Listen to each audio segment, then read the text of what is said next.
Sa kabila ng mga hamon at iba't ibang issue na tumama sa bansa noong 2025, lumago pa rin ang higit sa 4% ang gross domestic product ng Pilipinas. At para matiyak na mapauunlad pa ang ating ekonomiya ngayong taon, sinabi ng DepDev na magpapatupad ng iba't ibang reforma ang pamahalaan. Si Denise Osorio sa sentro ng balita. Magandang oportunidad para sa Department of Economy, Planning and Development ang kasalukuyang ASEAN chairship ng bansa para humatak at lumikha ng trabaho at negosyo, lalo na sa larangan ng turismo. Nakatutulong ito para mas tumaas pa ang bilang ng mga turista sa Pilipinas ngayong nakatutok ang maraming bansa sa atin. It's a major driver, a potentially strong driver for the economy and not just for output, but for employment and opportunities. We have been, especially as we are chairing the ASEAN meetings this year, we are priming our tourism sector, ensuring that we are able to fix the problems and the issues and the challenges that confront the sector, particularly travel experiences, tourist experiences in the country. We hope that we can place the country as among the favored destinations. Binigyang diin ng DepDev na ang mga hakbang ngayong 2026 ay babago sa dynamics ng bansa, lalo na sa human development at quality jobs. That we are doing the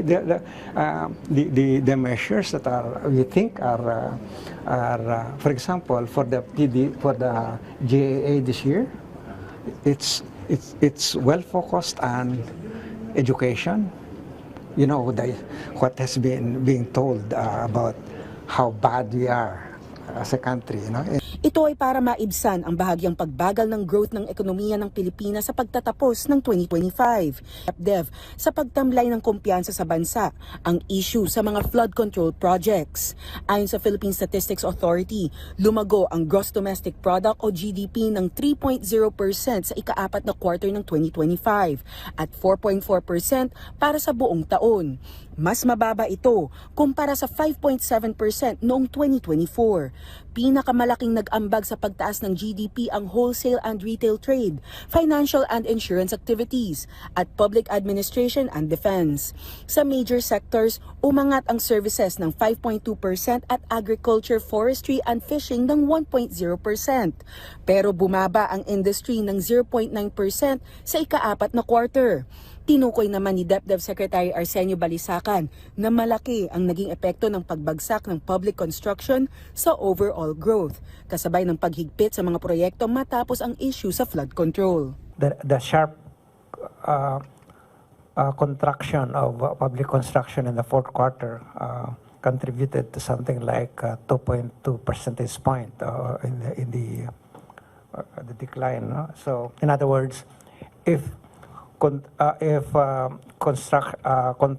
public construction would have been flat, our GDP in 2025 would have actually increased from 4.4 to 5.5. Paliwanag ni Balisacan, mas pinili ng pamahalaan na pigilan muna ang ilang pondo kahit may epekto ito sa short-term growth para maputol ang business as usual at maprotektahan ang pera ng tao. Samantala, para sa 2026 at 2027, ang GDP target ng Department Budget Coordination Committee ay 5 to 6% para sa 2026 at 5.5 to 6.5% para sa 2027, kasabay ng mas mahigpit na pananagutan sa mga proyektong pampubliko. Target ng pamahalaan na ma-construction sa tamang paragamit ang ASEAN chairship para humatak ng serbisyo at turismong lilikha ng trabaho. Denise Osorio para sa Pambansang TV sa Bagong Pilipinas.